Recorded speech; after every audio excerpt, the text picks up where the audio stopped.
सुबह के खूबसूरत जे मंजर के नाल खूबसूरत जी सुबह के नाल सारे भैन भाइयों नू वेलकम और अस्सलाम वालेकुम। उम्मीद करने तुसीं सारे ठीक ठाक होवोगे। अल्हम्दुलिल्लाह असीं भी बिल्कुल ठीक ठाक है। अज नज़ारा वेखण वाला माशाअल्लाह सुबहान अल्लाह, कितना प्यारा सूरज निकल रहा है और माड़ा माड़ा उत्ते बदल। क्या बात है। अल्लाह करे ऐसे ही सोने सोने दिन अल्लाह पाक सब नू देखने नसीब करे, बरकतां वाले। आमीन सुबहान अल्लाह। अज ना कक्कर पिया हुआ है और ए देखो ना थोड़ा थोड़ा नज़र आ रहा होगा रुड़ी। ये असल च ना खुलिया खेतों के विच ना बहुत नज़र आता है। इत्थे देखो ना ए बग्गा बग्गा थोड़ा थोड़ा नज़र आ रहा है। आओ चेक करो पट्ठियां दिते किवें पट्ठे करुंड होए पे बेचारे और सफेदी सफेदी नज़र आ रही है। बहुत ज़्यादा कक्कर पिया भाई अज, इसे करके माशाअल्लाह सूरज भी सोहना सोहना निकल रहा, जिस तरह के मरी दे विच निकल रहा होवे। जिले दिन हुण कक्कर रहना ना ए पट्ठियां ने सुत्तिया ही रहना, इन्ना ग्रो नहीं करनी, ठीक है ना, क्योंकि बिल्कुल कमज़ोर पट्ठा हुंदा है। ते ए जिहड़ी चीज़ होंदी ना ये इंज पत्थर वांगू लकड़ी वांगू डाढ़ी हो जाती है। फुल भी करुंड हो जाने ने। चेक करो माशाअल्लाह कितने सोहने।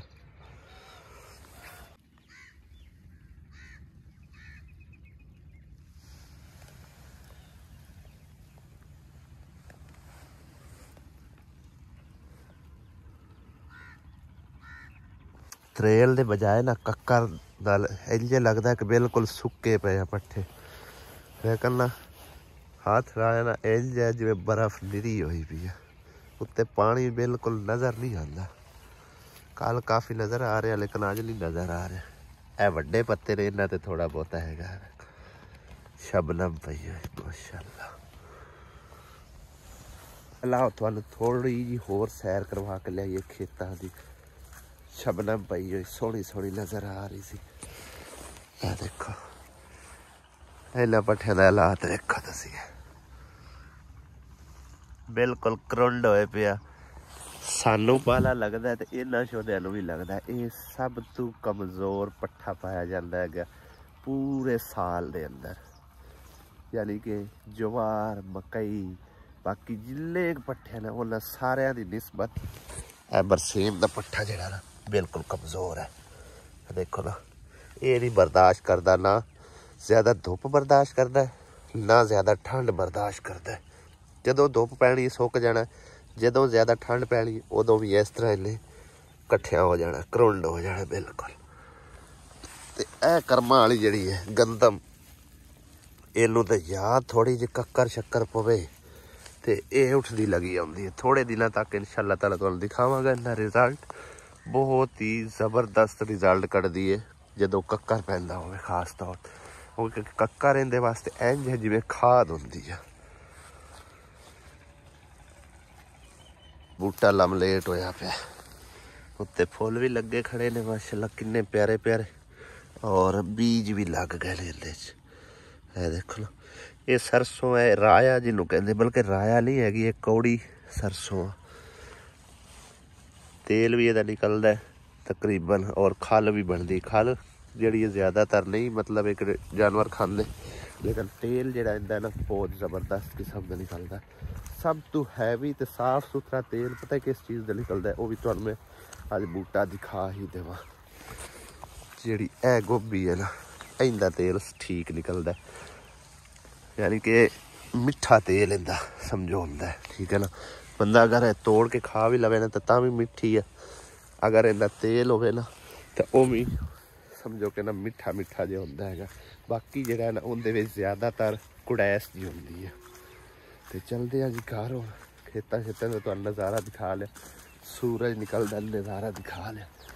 तो अज इन्ना प्यारा यकीन करो मंजर है ना, इन्ना दिल करता है देखी जाए। सुभान अल्लाह बहुत प्यारा मंजर है अज। तो इलावा मैं अपने कुछ भैन भाइयों नाल गल करना चाहना। सिर्फ 3 जिहड़े कि मेरे भैन भाई लगातार ही तकरीबन कमेंट्स वगैरह कर रहे हैं, जिन्हें च मेरी भैन शायदा और मेरा भाई जुनेद ਤੇ ਤੀਸਰੀ ਸਲਮਾ ਮੇਰੀ ਭੈਣ। ठीक है, कमेंट करके तुम चले जाते हो, लेकिन कितना दिल दुखदा वो तुसी नहीं समझ सकते हो। यकीन करो बहुत ज़्यादा दिल दुखिया तुहाडे कमेंटां तो। सिर्फ इस करके मैं तुहाडे नाल थोड़ा जिहा उधर जा गल करदा, क्योंकि इत्थे लागा टप है, फिर वेखण वाले भी आंदे ने भी सुबह सवेरे कैमरे च आके उठ के टुर पैंदे ने। लेकिन की करिए, साडा रोज़गार ही है, रोज़ी रोटी भी ये है। बहरहाल जी, जुनेद भाई ने कमेंट किया कि ज़्यादा होशियारी दिखा रहे हैं, चलाकी कर रहे हैं, दानश का हिस्सा क्यों पाया। मेरे भाई ना तो इकल्ले मेरे बड़े भाई के वस का रोग आ, उन्हें को 6 बच्चियां ने, 7वां उनका बेटा है। अपने बच्चों का पेट पाले या जगह खरीदे, की करे। और जिस बहन ने मैनू शुरुआत की है काम की, अल्लाह ताला उनकी ज़िंदगी करे। उन्हें जितने पैसे दिते हैं मैं तुहानू दस्या, वाज़े तौर दस्या। बाकी मैं जिस तरह भी अरेंज किया, कर्जा उठाया, जो भी किया, जेडे मेरे बड़े भाई ने भी पैसे चाह के दिते ना, मेरी समझो कि ना मैनू गिरवी रख के एक मिसाल है। ठीक है ना, मेरे नाल सीधी सामी उन्होंने गलबात हुई है भी अगर तू हम परे तो असीं पैसे देने, क्योंकि अगर तेनू मतलब एक ना 6 महीने 4-5 महीनों के अगर तू अदा कर देवेगा तो ठीक है, ना करेगा तो फिर तेनू काम ते आना पवेगा। मैं आमी बात दी, मैं चलो औखी हो सौखी हो जिमें भी है, जिम्मेदारी लेकिन होंगी है, चाहे पैसे उससे ने। ठीक है, लेकिन दिते मेरी जिम्मेदारी तेनू, यानी कि मैनू गिरवी रख के। जेडे दूसरे अरेंज किए तकरीबन मैं तुहानू दस्या 32-33 हज़ार रुपया मेरे को अपना आई गया, जेडे कि मेरी यूट्यूब की इनकम है। उस तो इलावा 10,000 रुपया मेरी बेगम का, 40,000 रुपया होर किसी को 1.5 महीने के कारे ते लैके दिता है। ठीक है, तो मेरा भाई कह रहा वो भी तो अल्लाह के बंदे किसी ने दे देना है। ठीक है, केड़ा उनदे तेरा कमाल है, भाई मेरा कोई कमाल नहीं है। ठीक है ना, लेकिन गल ये है मैं सिर्फ रखना सोने रब ते तवक्को, अल्लाह ते भरोसा। ठीक है, अल्लाह पाक ने करना जो करना है, मेरा या किसी होर दा कोई कमाल नहीं है। तो जे एक मिसाल है, अगर नहीं भी दिपदे काम मैं करना है, बड़े भाई ने तो नहीं करना, जाके मैं गुलामी करनी है, किसी होर ने तो नहीं करनी। सारी जिम्मेदारी मेरी चुकी गई है, किसी होर दी तो नहीं चुकी गई। जा गलबात मैं की, किसी होर तो नहीं की। ठीक है ना, उस गल दे विच ना भरजाई गई मेरी वड्डी, ना मेरे भाई ने आके उत्थे कोई गल की है। मेरी भैन उसने जिम्मेवारी मेरी लगाई है, मेरी ड्यूटी लगाई है और मैं काम किया। ठीक है, और कनाल जगह है, कोई थोड़ी जी जगह नहीं है। कनाल दे विच एक अली मुहम्मद होना है, आ जाके बेटियां तो पराइयां ने, पराए घर दियां ने, अज नहीं तो कल उन्हें अपने घर चले जाना ब्याह के। ठीक है ना, तो इस करके आख्या भी यह जगह साढ़े कोल 10 मरले है, तो इनदे विच एडजस्टमेंट करना औखा है थोड़ा जा, तां करके भी उन्होंने चलो उत्थों ज़्यादा नहीं तो 5 मरले 7 मरले खाली जगह तुसी दे देनी है। उनदे विच मकान अगे जिवें गुंजाइश बनी हौली हौली पा लिसा। ठीक है, तो दूसरी गल ये है कि दानश ने किसी का कुछ भी नहीं बिगाड़िया है। जिहड़ी वजह तो दानश ते इतराज़ तुहानू आ रहा ना, उन्हें कोई किसी का कोई नुकसान नहीं किया है, वो अपनी जिंदगी में मगन है। ठीक है ना, वो समझो इस टाइम यतीम है, ना उनकी माँ है ना उनका प्यो है। ठीक है ना, और दानश जितना मेरा लगता है उतना उन्होंने भी लगता है। पहले उन्होंने गलबात की है, उन्हें आख्या जिमें तेन चंगा लगे तू उस तरह कर। ठीक है ना, तो मेरे भाई गुस्सा कराने की कोई ज़रूरत नहीं है, तुसी मेरी फैमिली है, तुसी मेरे भैन भाई हो। दूसरी मेरी भैन शायदा रही, उसने भी यही गल की है। सलमा मलक उन्हें भी यही गल की है कि दानश नूं तू अलहदा तू घर लै दे। मैं कोई अल्लाह मेरे कोई किहड़ा कोई इन्ने वसाइल ने जिहड़ी वजह तो मैं मतलब कि अलहदा घर बनाई जावां, इतने मेरे वसाइल तो नहीं है ना। और यतीम के सिर ते हाथ रखना इंज है जितने उनके सिर दे वाल है ना, सिर्फ प्यार नाल ते शफकत नाल बंदा यतीम के सिर ते हाथ रखे च ना, उनका जितने सिर दे वाल ने उन्नियां नेकियां मिलदियां ने उस बंदे नूं जिहड़ा प्यार मुहब्बत नाल सिर ते सिर्फ हाथ रखे जा। तो ज़रा सोचो अगर उनदे नाल थोड़ा जा मतलब है कि तावन किया जाए तो कितनियां नेकियां मिल से। जेडे अगर पैसे मिसाल तौर पर 1,86,000 रुपया दिता है ना, मैं अपनी जिम्मेदारी दिता है, बाकी जेडे 6.5 लाख रुपया पिया है वो भी असी रल मिल के ही भरने। ठीक है ना, भाई ने या भाभी हलीमा ने कोई अपने कोलों नहीं देने। चलो जिमें भी उन्होंने को आए, जिमें उन्होंने को आते कि मैं वो अदा करते जाएंगे, जिमें मेरे को आते कि मैं अदा करते जा। अगर एंड ते जाके मिसाल के तौर पर पैसे नहीं बनते तो उन्होंने आख्या भाई साहब असा जगह तुहाडे कोलों खाली करा लैनी, ठीक है ना। अगर तुसी पैसे दे सके तो ठीक है, ना दे सके तो जगह तुहानू खाली करनी पैनी है। और इस बात पे तुसी गौर करो, ज़रा गौरो फिक्र करो, ठीक है। मेरा तो चलो एक बेटा है, दानश भी बेटा है अल्हम्दुलिल्लाह, मैं उन्हें बेटा ही आना गया, मेरे पुत्रा बजाएगा। तो एंड ते जाके अगर भाई को नहीं वसायल बनते फिर उन जगह खाली करके देनी पौसी या नहीं देनी पौसी, ये तो ज़रा सोचो। जेडे पैसे दिते समझो कि वो भी उन्होंने आख्या भी अपने जोर नाल फिर लैने जे, डाढ़े बंदे ने। मैं इस करके साथ दिता है उन्होंने, रल मिल के मैं आख्या भी लै लैने, वो कला ना वो लै सकता तो ना ही मैं लै सकना, ठीक है ना। इस करके आख्या मीना ते मेरे भैन भाइयों अगे कि कमेंट वो किया करो। चलो एक अद्धी बार का हो गया, लेकिन लगातार अक्सर जो कमेंट्स मिलते हैं ना, यकीन करो मैं रात को 12-1 बजे तक वेखदा रहना कि सारे भैन भाई कैसा रिएक्ट करते हैं, की रिएक्शन देंगे हैं साडे इस फैसले तो, साडी इस गल तो उन्होंने की फील होता है। लेकिन सिर्फ और सिर्फ ज़्यादातर यही तिने मेरे भैन भाई जड़े ना, एक भाई जुनेद और दूसरे 2 भैन यही कमेंट करते हैं, ठीक है ना। एडा को लानती है ना भी, यहाँ कोई पराया बंदा देखी होंदे लग मगर जाता है। हुण वो भाई आ रहा ना, मैनू वेख के इत्थे बैठा है, वरना ये नहीं जान छड़दा किसी की। बहरहाल जी मैनू तो सिर्फ दुख होया, मैं इस करके गल की है, ठीक है ना। कोई बुरा नहीं लग्या तुहाडीआं गल्लां दा।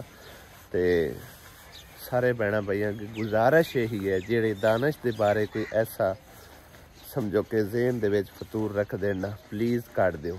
और यतीम बच्चा हैगा, ठीक है। अज तू समझो कि ना मेरे को तो तकरीबन है जो घर बनया उदण का आया ना, लेकिन उस तो पहले जो उनकी वालदा फौत हुई है ना, फौरी वड्डे भाई को चला गया, ठीक है ना।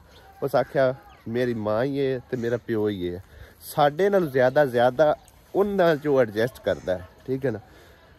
और तुहानू मतलब वीडियो दे विच तां नहीं नज़र आंदा इस तरह, लेकिन मैं इंशाअल्लाह ताला सारी डिटेल दे नाल वक्त आए तो गल करांगा कि साढ़े नाल ज़्यादा उन्होंने नाल वो एडजस्ट करता है, ठीक है। कोई भी किसी किस्म की कोई गल यकीन अल्लाह ते कर जो, उसकी भैन भी करती है ना, उन्होंने बारे उन्होंने बच्चों के बारे कोई कभी मतलब हो जाती ऊच नीच, अपनी भैनों नूं वो इतना ज़्यादा डांटदा है ना भी वो समझो कि इतना किसी होर नूं नहीं समझ आई ना। तो लिहाजा इस करके आख्या भाई साढ़े नाल ज़्यादा तुहाडे चो एडजस्ट करता है। चलो उन्होंने 5-7 मरले जगह उनके विचों दे छड़िया, कनाल थां दी माशाअल्लाह कोई थोड़ी नहीं है उनकी, तो हत्ता तुसीं वेख्या ही है सारी तुहानूं विखाया डिटेल नाल, मतलब कितनी लंबी जगह है, खुली जगह है, कोई उहदे च ना ओले वाली गल नहीं हैगी। और ये जगह मैं कोई किसी ते मतलब है कि किसी इंसान किसी बंदे उत्ते भरोसा रख के नहीं, सिर्फ सोने रब की ज़ात उत्ते भरोसा रख के लई है कि अल्लाह पाक ने अगर इन्ने क वसायल बनाए ना, इंशाअल्लाह ताला मेरा सोना रब अगे भी सानू वसायल देसी तो इनके पैसे पे करांगे, ठीक है ना। बाकी सेहतमंद है अल्हम्दुलिल्लाह, कोई इशू नहीं है, ठीक ठाक है, काम कराने वाले हैं। वक्त आए तो खुदा ना खास्ता ऐसा टाइम आंदा भी मैं तां ही करके उनके कोलों जून जुलाई का टाइम लिया भी, उन्होंने दिनों च जिमीदार जिहड़े ना वो बंदियां दी रद्दो बदल करते हैं, ठीक है। तो बाकी जिन्होंने को कर्जा चाहे मैं उन्होंने नाल ये गल तो नहीं की है कि असीं जाके तुहाडे काम ही करना है, मैं उन्होंने यही आख्या है भी टाइम तुहाडे कोल लै रहा, अगर इस टाइम तो तुहाडे पैसे पे नहीं होए विरदारी गल है, तो तुहाडे आके काम करांगे, जिन्ना चिर वो पैसे नहीं उतराणगे मैं तुहाडा काम करता रहा, ठीक है ना। मैं अपनी जवाबदारी ते वो पैसे लै। दूसरा इंशाअल्लाह अल्लाह पाक ने चाहा तो जल्द अज जल्द ज़रूर अल्लाह पाक कोई वसायल बनावेगा। तो मेरे भैनों भाइयों किसी यतीम वास्ते ऐसा बिल्कुल ना हरगिज़ ना सोचा करो, कोई पता नहीं होंदा अल्लाह पाक नू किसी दा केड़ा बोल बुरा लगे तो अल्लाह पाक उनके उत्ते समझो कि ना पकड़ करे। अल्लाह ज़ात पाक को डरिया करो हर वेले, बाकी मेरे रवैये तू मेरे किसी गल तू अगर मेरे भैन भाइयों का दिल दुखिया हो तो मैं हथ जोड़ के माजरत खुआ। अल्लाह पाक तुहानू जज़ा खैर देवे। तो इंदा वास्ते प्लीज़ ऐसा ना सोचो। मेरी ये भी फैमिली है, दानिश भी मेरा बेटा है, तुसी भी मेरी फैमिली हो, ठीक है ना। इन्हां वास्ते जरा बार जेड़ा जरा बोर होंदा है ना, मैं वो भी नहीं दिल दे विच मैल खोट रखदा, ठीक है ना। मेरी यही कोशिश आई भी जल्द अज जल्द इन्हां दा भी घर बने और सुरखरू होकर बैठन, सौखे होकर बवन, ठीक है ना। क्योंकि इहदे विच तां तुहानू पता है कि अभी थोड़ी जगह हैगी, 2 फैमिलियां वास्ते ठीक ठाक है, लेकिन तीसरी चौथी फैमिली वास्ते इत्थे एडजस्टमेंट करना बड़ा मुश्किल है। अस्सलामु अलैकुम रहमतुल्लाहि व बरकातुहू। अस्सलामुअलैकुम मेरे अंकल आंटी, क्या हाल चाल है? वालेकुम अस्सलाम। ते मुंह शू धो के बैठा मेरा बेटा? हाँ जी। अच्छा, मुंह ते रुखा रुखा लग रहा है। लोशन ले दियो। है अली? हाँ जी। एंड मुंह तो खुश्की हो जल्दी। अस्सलाम वालेकुम, क्या हाल चाल सर बन भाइयों दे? दुआ करने जित रहो, खुश रहो, बाद रहो, हमेशा हंसदे मुस्कुराते रहो। आमीन सुम्मा आमीन। ਅਸੀਂ ਹੁਣ ਨਾਸ਼ਤਾ ਬਣਾਉਣ ਲੱਗੇ ਹਾਂ, ਤੁਸੀਂ ਖਾਣਾ ਹੋਵੇ ਸਾਡੇ ਨਾਲ ਬਹਿ ਕੇ ਰਲ ਕੇ ਖਾ ਸਕਦੇ। हाँ जी, तो बेगम मेरी दी ना तबीयत काफी खुशकी जी होगी। हाँ की होया? उठींदे नहीं पे? ओ चिमटिया कर राती 12 बजे गए ना। अच्छा बाल इल्ला को फिर दे रात दे कोई थोड़े ना गया। अली जा उठा के आओ ना। उनवा गुडी को प्याज नहीं हो जाना काम पे। बच्चे तकरीबन रात 10 11 12 वजे तक खेडते ही रहते। कई दफा तो मैनू पता लग जाए ना तो फिर मैं इन्हों भजाइना, मैं जाओ सवो। लेकिन हुण पता ही की करते हैं, पहले वो बह के इत्थे खेडते हैं, इत्थे ठीक है, इत्थे बह के खेडना या फिर वो उत्थे सामने। हुण रात नूं आंदी ज्यादा ठंड, ना इत्थे बहिंदे ना उत्थे बहिंदे, वो चले जाते ने उस कमरे च अंदर। उन्हें पता ही कोई नहीं होता, मतलब एक कोई खेल रहा नहीं खेल रहा। मैं कई दफा इथों बजाए ले। अज रात हूँ तकरीबन कहता कि 12 बजे गए ने तो हुण उठते ही नहीं पे। सर्दी की रात है, फिर सर्दी लगती उन्हें दिल नहीं करता उठन का। इस व्लॉग के भाई साहब 2 पार्ट किए ने, क्योंकि तुहाडा भी टाइम बहुत ज़्यादा कीमती हैगा। तो अगर ज़्यादातर लंबी वीडियो बनाइए तो किन्ना भैन भाइयों को टाइम होंदा है, किन्ना को नहीं होंदा। जिन्ना को होंदा है वो पूरी वीडियो वेख लेंदे ने, वो तो ठीक ठाक ज़बरदस्त। अगर पूरी वीडियो ना देखी जाए तो फिर उनके च ना अगर टाइम वाच थोड़ा मिले तो फिर वो नुकसान होंदा है। इस करके भाई साहब इस वीडियो के 2 पार्ट किए हैं। बाकी अगले व्लॉग में तुसीं मज़ीद जी इन्फॉर्मेशन देख लैनी है इस व्लॉग वास्ते। अल्लाह हाफिज़।